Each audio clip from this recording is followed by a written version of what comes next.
find the competences of the university.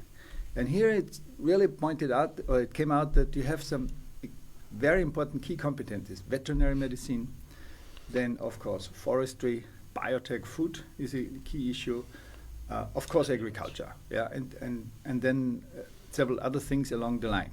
And all this is then supported by technical issues, by biological issues, and of course economic issues. And what we do right now is that based on these competences, we start changing the key processes of a university. And what are the key processes? It's research, and research is actually the most important one, because a university gets the know-how from the research. So if you don't do any research, then in the long run you have a problem to survive. Then the teaching, because you need to have a research-driven teaching, and then third, mission, and then of course administration, who facilitates these key processes. And because it's very urgent for the university, we are currently quite far, quite along the line with the reorganization of the teaching. Do you want me to say a bit what we do here? No, yeah, of course. Yeah. Of course. So what we did is we established a university-wide committee for teaching affairs. This is very unique. So teaching has to be coordinated on the university level, because it's a strategic issue to place programs, or if you are in business, you would say this is your selling point. This is like your branding. And the students are the most important ambassadors of a university, because they should come, study, and say, well, I learned so much at this university, and now I make a strong career. So this is an important issue. And what we do is we have this teaching committee, and then we have established working groups who actually develop the different teaching programs. And then this goes through the usual university routine. And then the implementation, of course, goes through the hierarchy of a university, rectorate, faculties, departments, and so on, because they need to provide the infrastructure and the organizational part. But this academic level is a strategic issue, and we basically organize this on a university level. And this is all agreed. It already went through all the official committees. This is basically in place. The next step we would like to do, and this is the research. So we need to, we figured out in our workshop on the competences that the research potential is very high.